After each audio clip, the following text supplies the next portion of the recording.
Assalamu alaikum wa rahmatullahi wa barakatuh. Allah subhanahu wa ta'ala says in the Quran, إِنَّ الصَّلَاةَ تَنْهَى عَنِ الْفَحْشَاءِ وَالْمُنكَرِ وَلَذِكْرُ اللَّهِ أَكْبَرُ. Indeed, the prayer restrains from immorality and wrongdoing, and the remembrance of Allah subhanahu wa ta'ala is greater.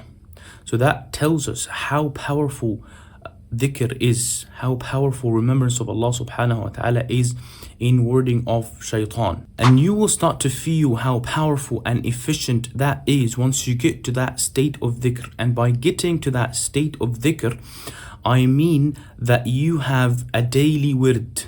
A wird is a daily amount of dhikr you're committing to, and you never drop, no matter what.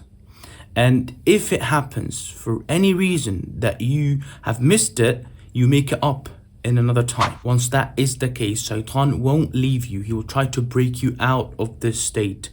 Some of his ways that he will bring up some of the problems that you might be having. So he would come to you and remind you with a problem that you're having with your wife, for example. But instead of being distracted, what happens is that you turn back to Allah subhanahu wa ta'ala asking for help and support. Meaning, for example, Ya Allah, help me with the wife, help me with that issue, right? And he would do it again with another problem. And with every single problem, instead of being distracted, you're coming back to Allah subhanahu wa ta'ala. Ya Allah, help me with such and such problem. At that moment, shaitan, literally, he freaks out because he realizes that he's just serving now as a reminder. Every time he comes to you, he's reminding you with going back to Allah subhanahu wa ta'ala.